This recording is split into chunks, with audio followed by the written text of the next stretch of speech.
Circuit City used to be a major chain of electronic stores in the United States. They were a Fortune 500 company with sales consistently above $10 billion per year. I most remember them for their distinctly shaped red locations. In the commercials, they had this cool thing where it would be plugging into the ground all electrified. I mean, even today, you can easily tell if a building used to be a Circuit City, and sadly, there is a lot of them out there like that. In November of 2008, Circuit City filed for bankruptcy. It was the biggest retail bankruptcy filing since Kmart did it 6 years earlier. Over the next few months, they closed all of their 700 stores, and that was the end of Circuit City. Just like that, one of the country's biggest retailers that had been in operation for 60 years was gone, making this a great case study and easily one of my most requested topics. I think it's interesting that Circuit City has clearly left an impact on people. Despite being gone for well over a decade now, we are still thinking about them. So in this long-awaited video, I'm going to talk all about Circuit City while highlighting what I believe to be 5 of the biggest reasons behind their decline. I'm going to ease into it, with my first reason being their investment in a failed technology. Now, I want you to realize that a big reason Circuit City was able to grow so large in the first place was its ability to recognize what would become popular technologies while they were still in their early stages, and that goes all the way back to the very beginning. In 1949, a man named Samuel Wurtzel was getting a haircut in Richmond, Virginia. The person cutting his hair happened to mention that the first TV station in the South had opened in that town earlier in the year, and Samuel instantly saw that as a promising business opportunity. He predicted that televisions were about to skyrocket in popularity and logically believed that he could take advantage of that by selling televisions. He opened a small TV store in town called Ward's. It was like an altered acronym for the members of his family, and it proved to be successful. As it turns out, 1949 was an incredibly smart time to invest in the television business, considering that over the next decade, the number of US homes who owned a TV set jumped from 9% to 86%. By that point, he had opened 3 more stores in Richmond that were also selling audio equipment and household appliances. Throughout the next couple decades, the business was expanded by having public stock offerings and using the proceeds to acquire similar retailers throughout the country. In 1974, they took a big risk by closing 2 of those original stores and using the money to open a 40,000 square foot electronics superstore that was originally called the Ward's Loading Dock. It was a revolutionary concept at the time that was able to attract customers mainly through low prices and an unbeatable selection. By the 1980s, they opened more superstores like that, started calling them Circuit City, renamed the entire company Circuit City, and closed everything else they owned in favor of focusing on their most profitable concept. That is when they became by far the biggest electronics retailer in the country, with sales of more than $2 billion by the 1990s. Now, throughout this entire time, they were attracting customers and gaining sales by being among the first to sell new technologies. They started selling microwaves back in the 1960s before they were popular, and sold a ton of them once they started gaining traction in the 1970s. They started selling VCRs in the 1970s and sold a ton of them once they started gaining traction in the 1980s. So in the 1990s, it was uncharacteristic of them when they made a terrible investment. DIVX stood for Digital Video Express. It was a disc very similar to a DVD, but it was disposable. Circuit City sold it for $4.49. After you bought it, you would be able to play it in your special DIVX player for the next 48 hours, and at that point, it would stop working and you would throw it away. Now, I realize that probably sounds like one of the worst inventions ever, but the appeal of it was that it was similar to renting a movie, but you wouldn't have to worry about returning it or dealing with late fees. For a short time, Circuit City was fully invested in this, like it was going to be a major part of things moving forward. The letters DIVX can be found over 150 times in their 1998 annual report. They even talk about how sales exceeded expectations during their holiday season, but sadly, things really took a bad turn from there. In short, for multiple reasons, the DVD that we all know emerged to be superior, and Circuit City gave up on the DIVX in June of the following year. In the end, they did lose over $100 million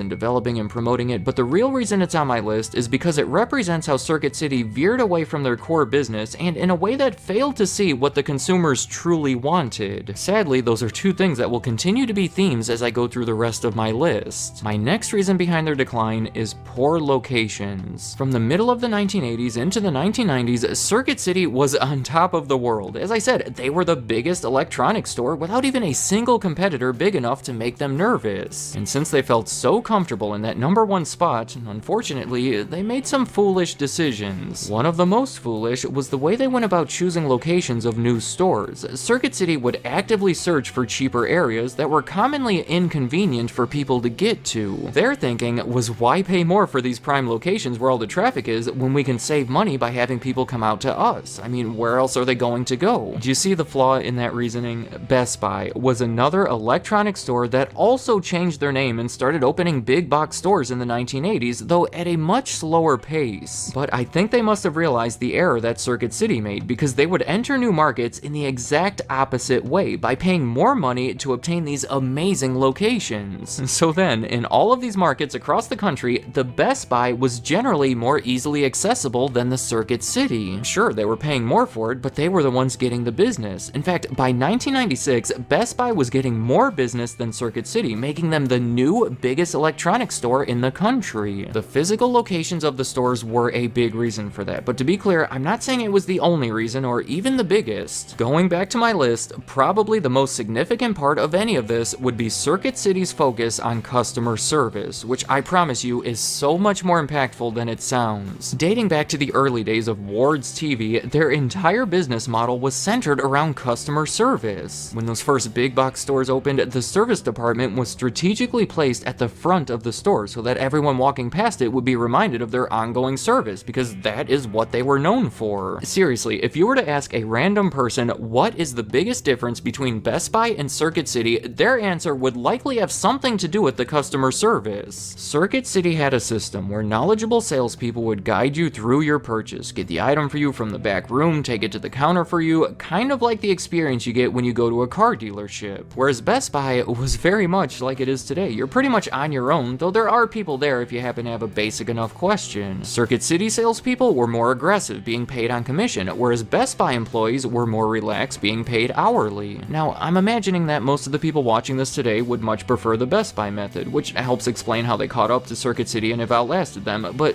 take a step back for a second. Try to imagine you're someone in the 1980s buying your very first VCR. That right there was an intimidating purchase. First off, it's expensive. You would be spending the equivalent of thousands of dollars today, and secondly, it's so unknown. A VCR was an entirely new concept for most people. They didn't know what they were looking at. You couldn't learn about it beforehand and compare brands on the internet. People would walk into that store in desperate need of guidance from a sales associate. But clearly, as consumer electronics became more common, the prices became more reasonable, and information became more available, that level of customer service became much less necessary, if not annoying to an extent. It could easily be argued that Best Buy's more hands-off approach was preferred by many customers going into the 1990s and beyond, and that is a big reason they were able to catch up to Circuit City. But it still gets so much worse. Circuit City held onto that model all the way until 2003, when they finally adapted a more modern self-service approach. But they did that by firing 3,900 of their highest paid salespeople and converting the rest to an hourly pay, which I'll say seems like a strange way to go about it. It did save them over $100 million in payroll, but it upset almost everybody and eliminated their most productive employees. The people who left were essentially penalized for doing a good job, and the people who remained were people who didn't do as good of a job. So now, the people working at Circuit City weren't nearly as effective, and due to everything that just happened, were much less motivated than ever before. And that is not even the end of it. In 2007, they did almost the same thing again by firing 3,400 of their highest paid workers. Again, it saved them over $100 million, but left them with a lower quality workforce. At that point, they were seemingly trying to copy what Best Buy was doing because it was working so much better, but it wasn't handled very well, and in the end, it was too little too late. It was the same thing with the Geek Squad. You know the Geek Squad over at Best Buy? They help you with installations in your computer and stuff like that. Well, they were established in 1994 and acquired by Best Buy in 2002, long before Circuit City tried to launch their own equivalent called FireDog in 2006 with their famous slogan that I'm sure we all know, "We make technology's tail wag." Oh my goodness. Again, obviously they were trying to copy something that was successful at Best Buy, but again, it was too little too late. right. Okay, my next reason behind the decline of Circuit City is CarMax, which I'm sure has just confused many people. What in the world does CarMax have to do with Circuit City? Well, quite a bit, actually. In 1993, CarMax was started by Circuit City. It seems unrelated, and it mostly is, but earlier I did compare the Circuit City sales approach to a car dealership. If you don't know, CarMax is kind of like a chain of used car dealerships. The people at Circuit City felt that it was a promising opportunity given there was no significant national competitor. Much like DIVX, it was a side project for them, but even bigger and even more unrelated. I should say that even though it did take years for it to be profitable, CarMax was mostly funded by its own stock offerings, so it never drained too much money from the company, but it took a lot of their focus. It started as a single test lot in 1993 and grew to dozens of them over the next decade because it turns out scaling it was the most effective way to make the concept profitable. In 2002, it was spun off into its own company, and many of the best managers from Circuit City left along with it. And to make matters even worse, they took a lot of the money that they ultimately made from CarMax and used it to buy back their own stock in Circuit City that tied up their money and proved to be a terrible investment when the stock price came crashing down in 2008. Overall, the CarMax endeavor would be considered a success in itself, but the lack of focus, lost managers, and poor investment in the proceeds have made it more of a setback for Circuit City. My final reason behind the decline is a quick one and probably the least impactful: the recession. Clearly, so much damage was already done before it even started, but it was unfortunate timing. Circuit City filed for bankruptcy in November of 2008, right in the middle of all the craziness happening with the economy. The external factors caused the vendors to give them tighter credit terms and of course reduce spending at their stores. They were on a downward trend either way. They had already attempted to rebrand smaller stores as the city. I don't know about that, but if the economy hadn't been so crazy at the time, my guess is that their decline would have been extended or less severe. Let me know in the comments, have you ever been to Circuit City? And if you have, how does it compare to Best Buy? Better or worse or just different in some way? I do want to mention that another bad move is that they stopped selling appliances in 2001, which had previously made up about 15% of their business. There was new competition coming from Home Depot and Lowe's, so instead of fighting back, Circuit City kind of decided to throw in the towel there. I don't have too much to say about this one, but it was bad timing because it was right before a big real estate boom that caused the appliance market to go way up, and also it just confused people considering they had been selling appliances for almost 50 years. Meanwhile, Best Buy was still selling them, giving customers even more reason to go to Best Buy instead of Circuit City, so yeah, not a great move there either. Circuit City made so many bad moves, but the way I see it, when it comes down to it, they lost the eye of the tiger. Much like Rocky 3, they became comfortable in their winning position and lost the drive that got them there in the first place. Meanwhile, a new competitor pops up with more determination and they're simply better. Instead of holding on to their outdated model and investing in side projects, they should have been planning for the future and trying to improve their main business while they still had the chance.